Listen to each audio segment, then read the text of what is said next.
Friends మీకు ఈ video నచ్చితే లైక్ చేయండి, సబ్స్క్రైబ్ చేయండి. కావ్య అన్న మాటలకి ప్రకాష్ బయటికి వెళ్ళిపోతూ ఉంటాడు. ఇంతలో అక్కడికి కావ్య వచ్చి మామయ్య అని అన్న మాటలకి మీరు ఇంత బాధపడతారన్న విషయం నాకు తెలియదు.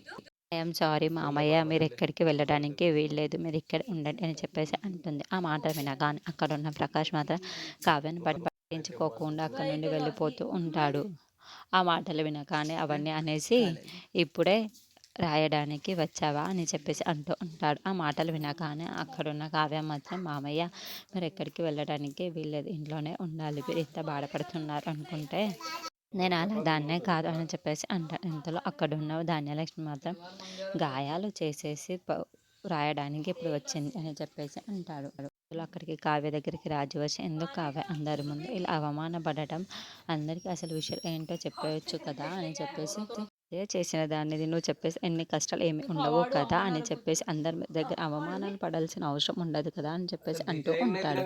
ఆ మాటలు వినగానే అక్కడున్న కావ్య మాత్రం ఎప్పటికీ అలా జరగకూడదు అని చెప్పేసి అంటూ ఉంటుంది. ఇంతలో అక్కడున్న రాజు మాత్రం మరి ఏం చేస్తావు, అందరు నేను ఏదో అనుకుంటున్నారు కానీ నాకు తెలుసు కదా అని చెప్పేసి అంటూ ఉంటాడు.